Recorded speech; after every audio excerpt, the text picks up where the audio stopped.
Hey everybody, it's Mrs. Behrens with your reading lesson. Today we will be reading a story titled When I Was 8. You will need your reader's notebook and a pencil. And our learning targets are: I can ask questions to help me better understand a source. And I can explain my thinking in writing. Let's get started. Here you see the cover of the book When I Was 8, written by Christy Jordan Fenton and Margaret Pokiak Fenton, and illustrated by Gabrielle Grimard. You will also see a photograph here of the authors, Margaret and Christy. They are actually a mother and daughter duo. They worked together to put this story out. This book, When I Was 8, is a true story from Margaret, the mother's life.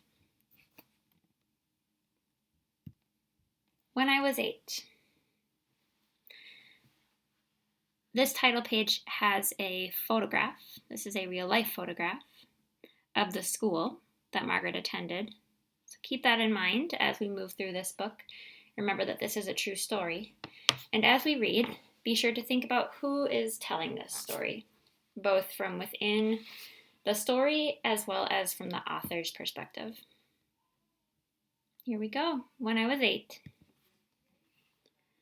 I knew so many things when I was 8.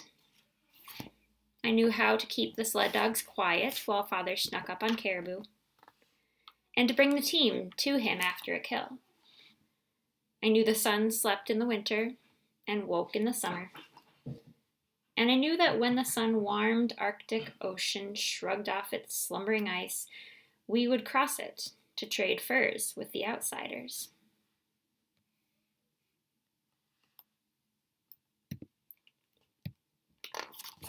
But I did not know how to read the outsiders' books. It was not enough to hear them from my older sister, Rosie. I longed to read them for myself. Although I begged like a hungry dog after scraps, Father would not let me go to the outsiders' school like Rosie. He knew things about the school that I did not. But my name is Uliman. That's Uliman, the stubborn stone that sharpens the half-moon ulu knife used by our women.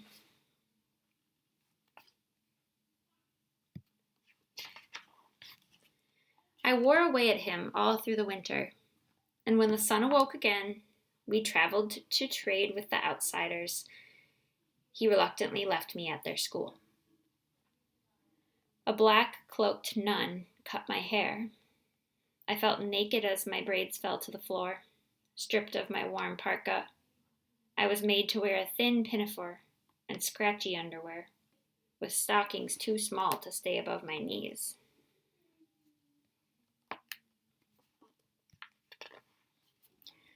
My Inuit name was taken, and I was to be called Margaret.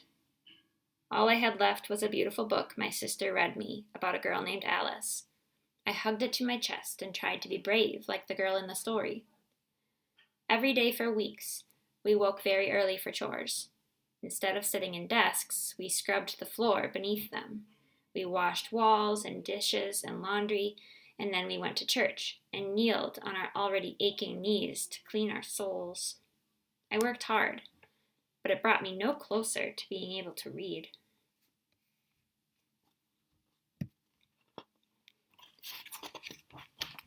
When the first skiff of snow returned and my hopes were nearly dead, the kindly head nun led us to a classroom and told us to be seated.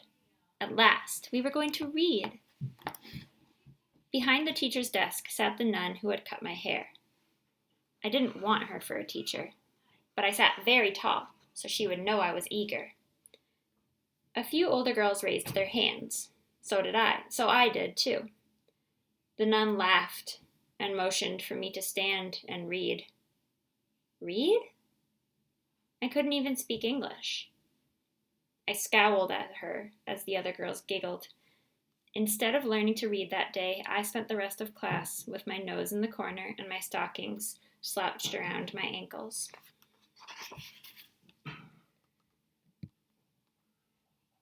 The nun constantly gave me extra chores. As part of my education, she said. But though my muscles ached from the hard work and I could barely keep my eyes open, she could not wear out my determination. I used every task as an opportunity to learn new words. I studied each letter of the alphabet before wiping it from the board. I looked at the labels on cleaning supplies and sounded out the words. I even studied the writing beneath pictures in the hall. These things improved my reading, but I longed to read an actual book. My book. One evening, I hurried through my supper of cabbage soup, planning a hasty escape. I couldn't wait anymore. I dashed into the hall, but the nun was waiting for me. "Not so fast, Margaret. There are pots to be scrubbed," she said in a threatening tone, and marched me to the kitchen. With my arms in scalding water up to my elbows, I couldn't hold back my frustration. "I could be reading," I muttered. "What?" the nun demanded, her shoes creaking as she crossed the kitchen. She pinned me against the sink. Slowly, a smile spread across her thin lips. "Fetch me a cabbage from the basement," she ordered.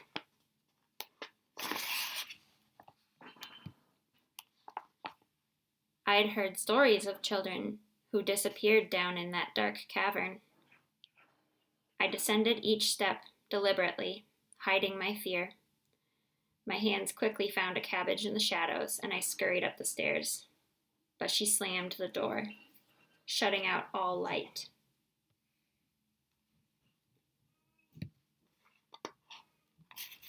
I pulled the handle. It was locked. A scream built in my chest, but I held it in. I closed my eyes, pulled up my stockings, and breathed deeply, until I could feel my father's presence. He wrapped his arms around me in the darkness, and I spelled out my Inuit name to him, whispering Olemaun. His proud smile made me stronger, so I worked through the names of my distant home. Banksisland. I spelled many things from home, and was starting on the title of my book, Ali, when the door opened. I squeezed past the nun and returned to the sink. Her angry black eyes raised goosebumps on the back of my shaved neck, but she could not make me cry.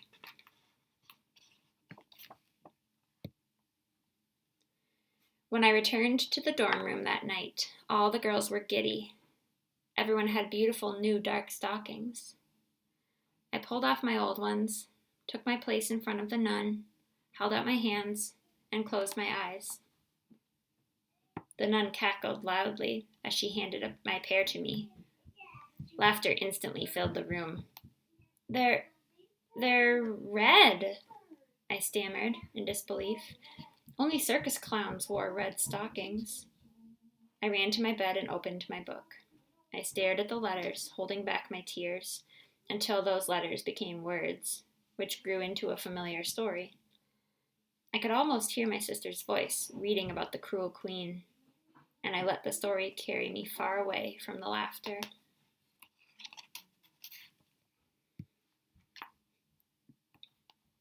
The next morning I crept quietly to breakfast, but an older girl saw me and called out, "Fatty legs," as bits of food fell from her mouth.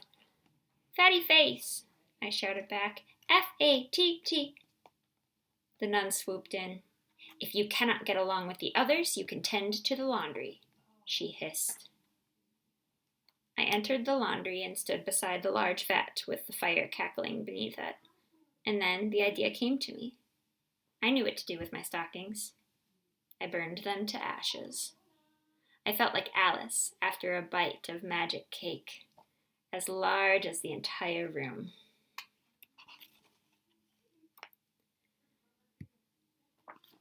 When the nun saw my bare legs, she exploded. "Margaret, put on your stockings," she demanded. I set my jaw and crossed my arms. "I can't." "Why not?" "I just can't."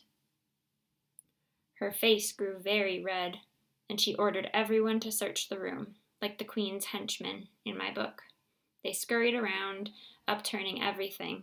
Books were torn from shelves and blankets from beds. No one was calling me Fatty Legs now. And no amount of searching could ever bring those stockings back.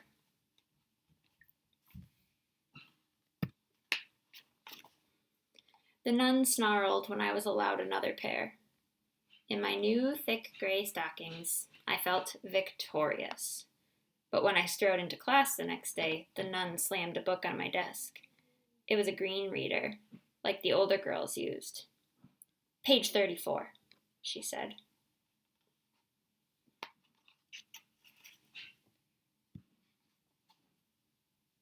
She wanted to cut me down to size. I opened the book, nervousness swelling in my throat. I looked at the words and began slowly, twisting my tongue around the consonants and forming my mouth around the vowels. By the second paragraph, I confidently sliced through the words without a single moment of hesitation. There was no stopping me.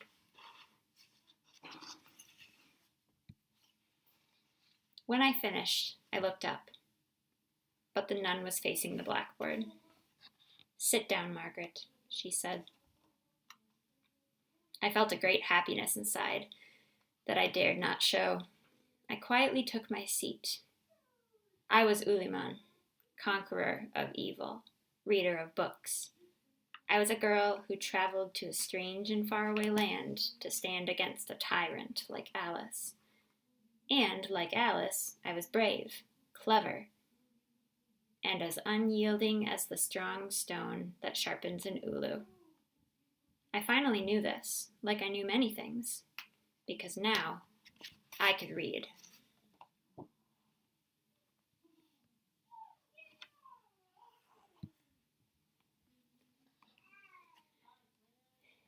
Now it is your turn to respond to this story.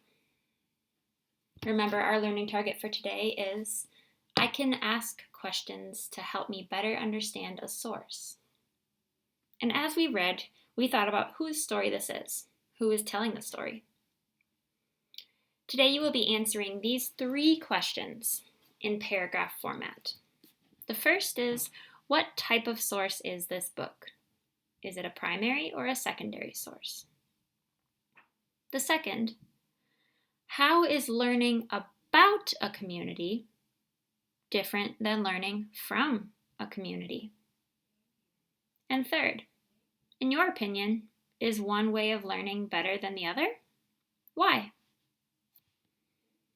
After you have answered these 3 questions in paragraph format, submit your work to Schoology.